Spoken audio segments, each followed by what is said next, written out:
雨月物語。朝地が宿。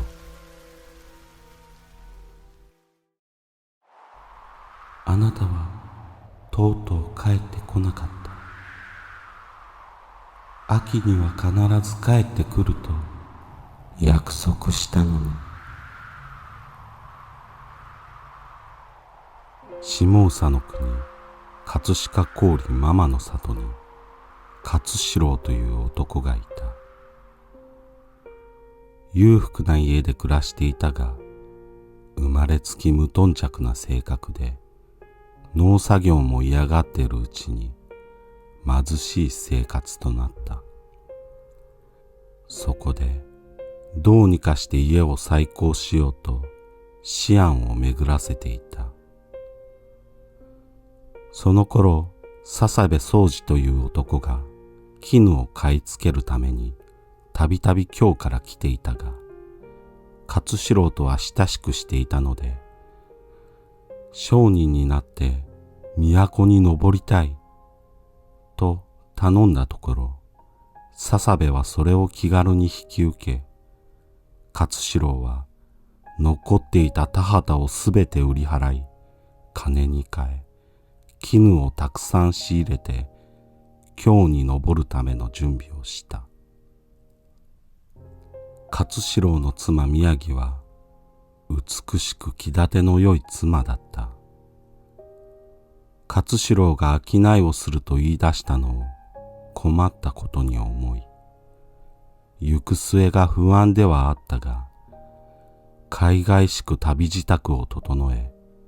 その夜は別れを忍んで語り合った。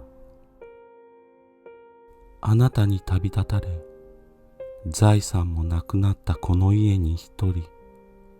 この上なく辛い限りです。朝夕に私を思い出して、早く帰ってきてくださいね。どうか、勇ましいお心にも、私を憐れんでください。そう宮城が言うと、勝四郎は、どうして不安な気持ちのまま、見知らぬ土地に長いしようものか。葛の葉が裏返る秋には帰ってこよう。気持ちをしっかり持って待っていなさい。と慰めて、夜が明けると鳥の声とともに京へと旅立っていった。この年、享徳4年の夏、鎌倉久保、足利重氏と上杉との争いで、関東一円はたちまちに乱れ、上下ともに分裂し、バラバラの世になってしまっていた。年寄りは山に逃げ隠れ、若者は兵に駆り出され、女子供は東に西に逃げ惑い、泣き悲しむだけであった。宮城もどこかへ逃れようかとは思ったが、秋には帰ってこようという夫の言葉を頼りに家に踏みとどまり、不安な気持ちを抱えたまま夫の帰りを待っていた。ところが秋になっても風の頼りもない。夫の白状を恨み悲しみ、思い崩れて歌を詠んだ。身のうさは人しも告げじ会う坂の、夕付け鳥を秋もくらぬと。しかしこの歌を言い送る術もない。世の中が物騒になるにつれ、人々の心も一層恐ろしくなっていった。たまたま訪ね来る人も宮城の美しさを見るとさまざまに言い寄ってきたが、宮城は固くミサオを守ってあしらっていた。一人いた次女も去り、少しばかりの蓄えもすっかりなくなり、心細いうちにその年も暮れてしまった。年が明けても戦火は収まらず、いつ終わるとも見えない。野武があちこちに砦を構え、村に火を放っては略奪を欲しいままにしていた。今や関東一円に安全なところなどどこにもなかった。勝四郎は笹部に従って京へ行き、絹を残らず売りさばいて大いに儲け、故郷へ帰ろうと準備をしていた。しかし故郷葛飾のあたりはどこかしこも戦騒ぎであるとの噂である。遠く隔った国のことであるから真偽の確かめようもなく気が気ではなかったが、8月の初めに京を出発し、木曽の三坂を日暮れに越えようとしているとき、突如山賊どもに襲われ、荷物を残らず奪われてしまった。その上噂では、これより先の東の方では、ところどころに関所が設けられて、旅人の往来を認めないということである。消息を確かめる術もない。家も戦火に焼かれ、もはや妻も生きてはおるまい。しからば故郷とて鬼の住みか同然と思い、ここよりまた京に引き返そうと近江の国に入ると、急に気分が悪くなり熱病に倒れた。武蔵というところに児玉貨幣という金持ちがいた。これは笹部の妻の実家であったので、勝四郎がそこに頼ったところ、心よく引き受けて親切に看病し、医者を呼んで治療を施してくれた。その年は計らずもこの土地で春を迎えたのだった。そうしていつの間にかこの土地で友もでき、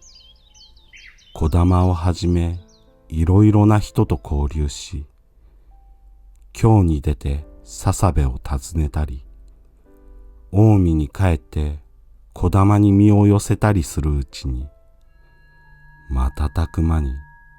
7年という歳月が夢のごとくに過ぎた。寛承2年、河内の国で畠山の家督をめぐる戦が打ち止まず、京近くも騒がしくなった上に疫病が流行り始めた。屍が路上に積み重なり、人々はこの世の終わりであろうかと世の無常を悲しんでいた。勝四郎はこのように落ちぶれてなすこともない身を何を頼んで遠い国にとどまり、ゆかりもない人たちの世話を受けながら、いつまで虚しく生きるべき命であろうか。妻の消息さえ知らず、長い年月を過ごしたのは不実な我が心からであった。たとえ妻がこの世にいなくとも、せめてその後を求めて弔うべきであろう。と思い、勝四郎は人々に自分の気持ちを話して、さみだれの晴れ間に別れをつけて、10日余りを経て故郷に帰り着いた。日はすでに西に沈み、雨雲が今にも落ちかかるほどに暗かったが、夏草をかき分けて進めば、古くから有名であったママの継ぎ橋も川に落ちてしまい、馬の足跡もなく、人の往来もない。田畑は荒れ放題に荒れて、昔あった道も見分けがつかず、昔の人の家もない。たまたまそこかしこに残っている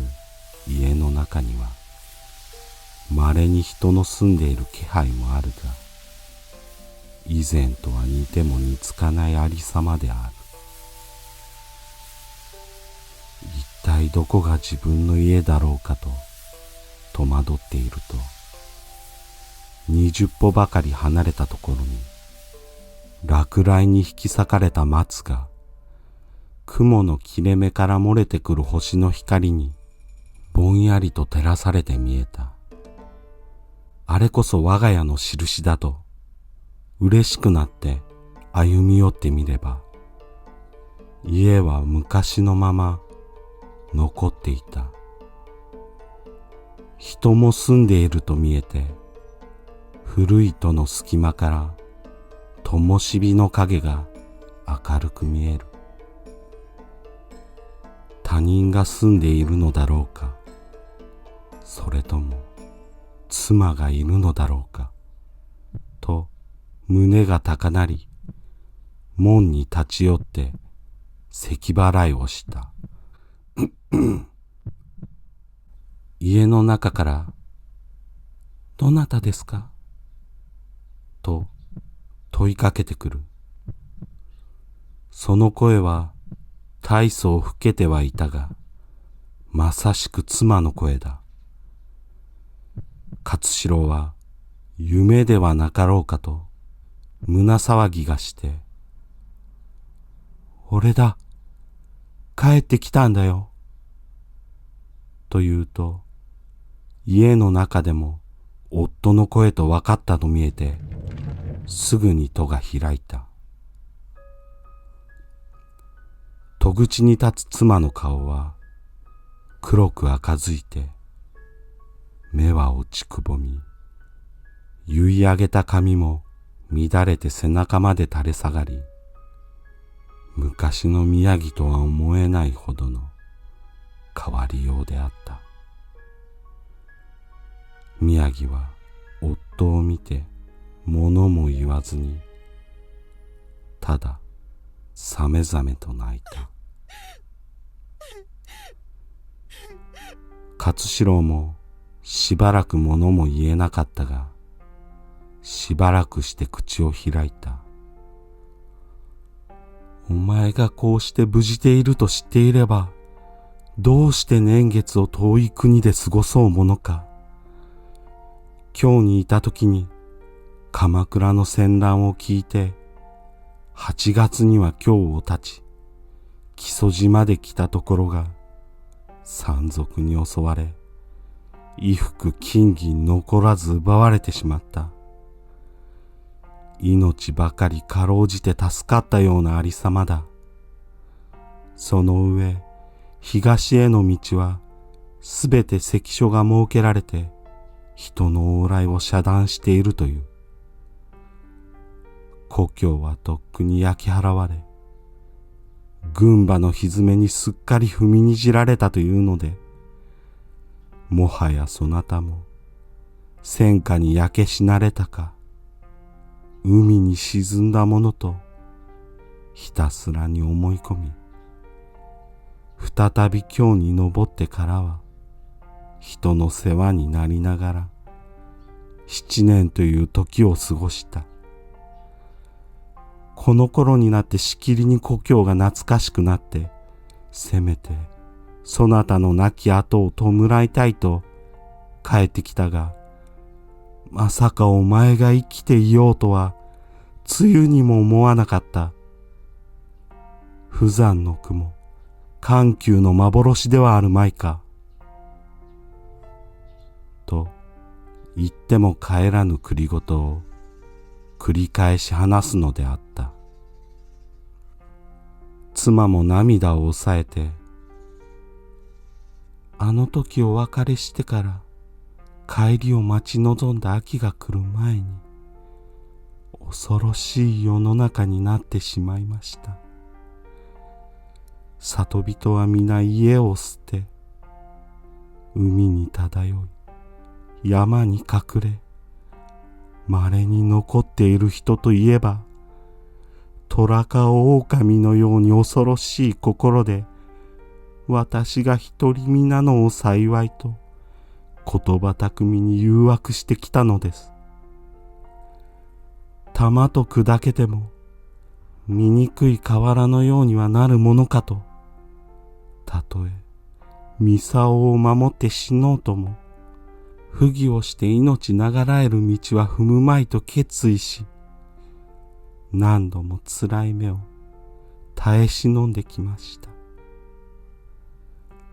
天の川が輝く剣牛淑女が出会う秋になっても、あなたは帰ってこない。冬を待ち、春を迎えても、頼りもない。この上は、今日に登っておそばに参ろうとも思いましたが、大の大人でさえ通れない関所の守りを、どうして女の身で越えて行けようかと思い直し、軒場の松を眺めて、待っていても甲斐のないこの宿に、狐やフクロウを友として、今日まで過ごしてまいりました。今は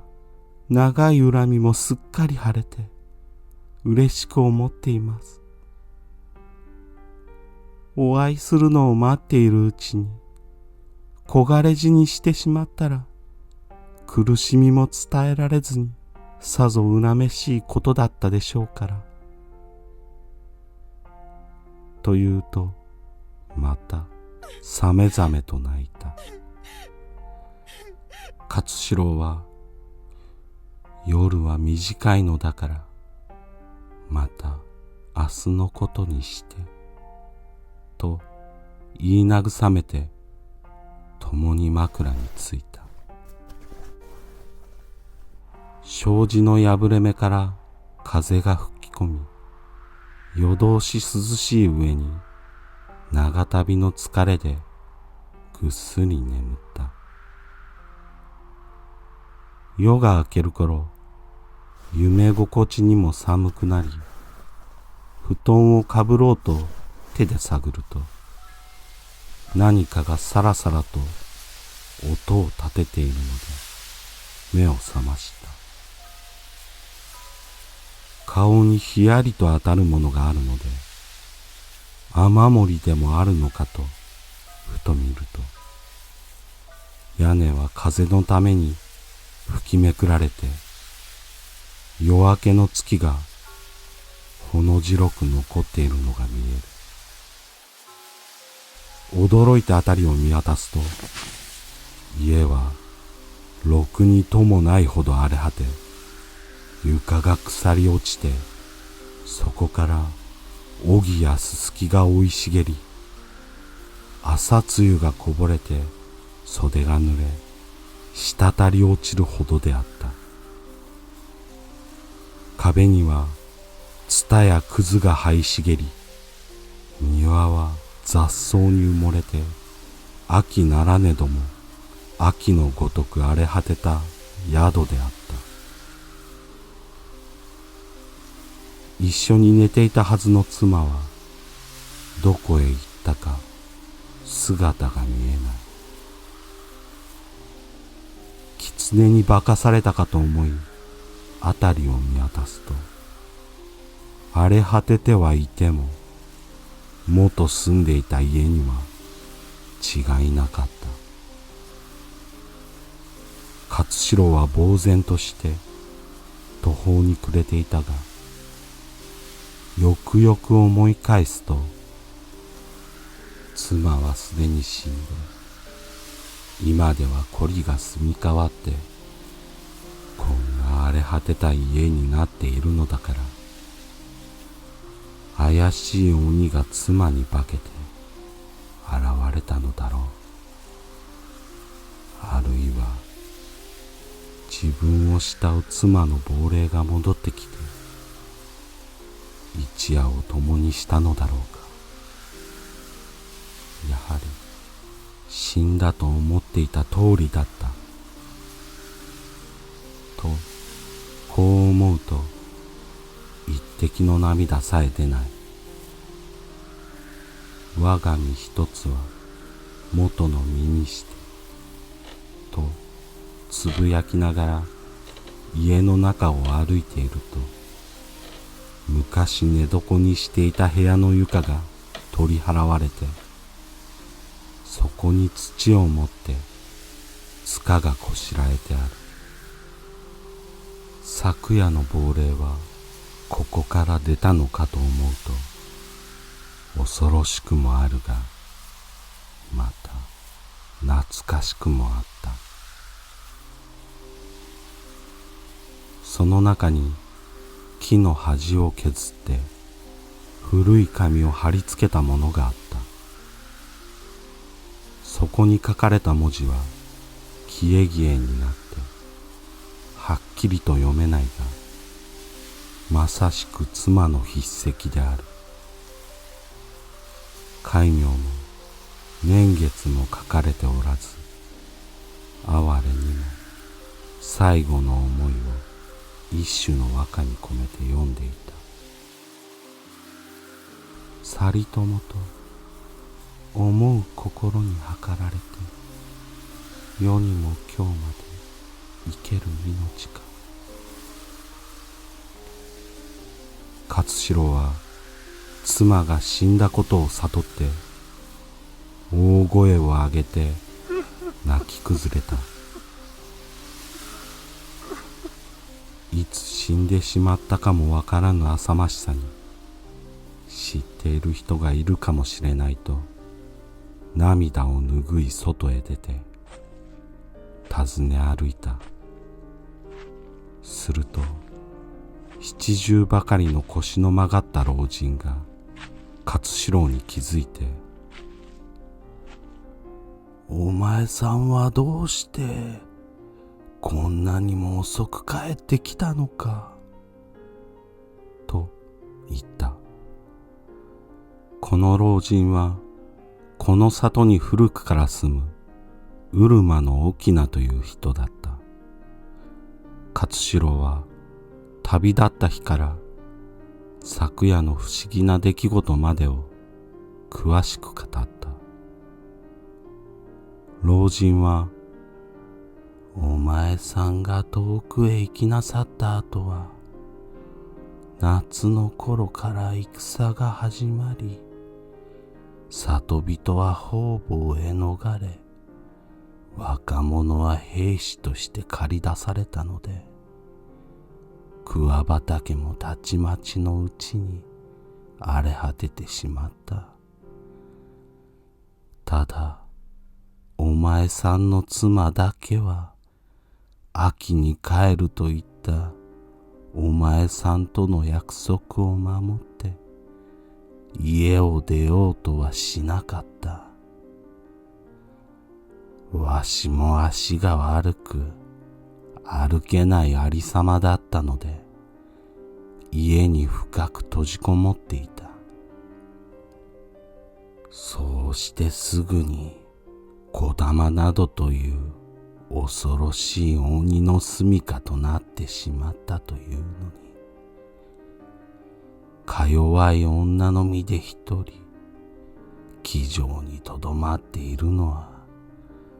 負い目にも哀れに映ったものじゃったが、秋が去り、春が巡って